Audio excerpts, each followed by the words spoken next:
Hey everyone, today I'm going to teach you how to add conditions using Microsoft Forms in Power Automate. This is a great way to automate different actions based on how people respond to your forms. Without any further ado, let's get started. First, open your web browser and navigate to make.powerautomate.com. Once you're on the page, log in using your Microsoft account credentials. This ensures you have access to all your automation tools and can create flows that work seamlessly with your forms. After logging in, you'll land on your Power Automate dashboard. On the left side of the screen, locate and click on the Create option. This is where you'll start building your new automated workflow from scratch. Next, you'll see several flow templates appear. Click on Automated Cloud Flow. This type of flow is perfect for our tutorial because it automatically triggers whenever someone submits a response to your Microsoft form, meaning you don't have to manually start the process each time. Now you'll need to set up your trigger.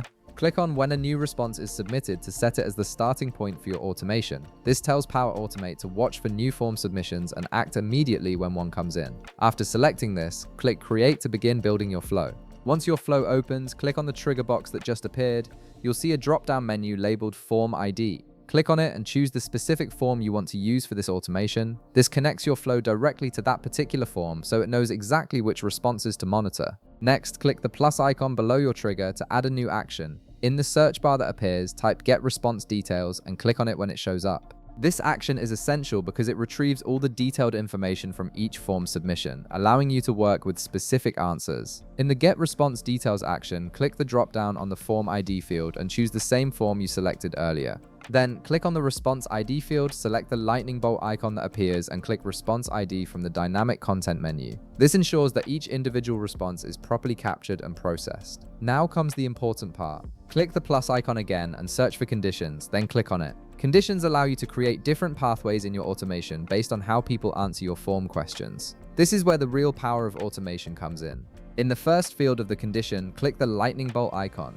For this example, we'll use the question, how would you like to receive additional information about the event? Select this question from the dynamic content list. In the middle dropdown, keep it set to is equal to, and in the value field on the right, type email. This condition checks if someone chose email as their preferred contact method.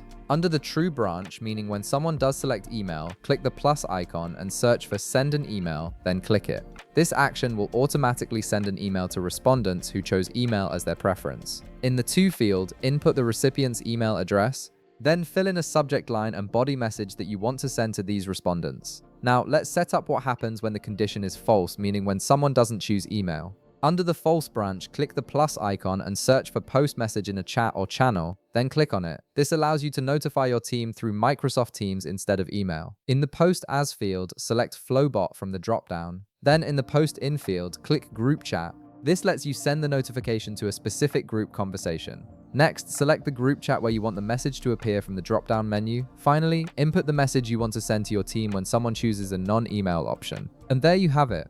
Your automation is now ready to save and run with conditions that respond differently based on form responses. This setup ensures that email responders get a direct email while other respondents trigger a team notification. If this video helped you out, be sure to leave a like, subscribe, and I'll see you in the next one.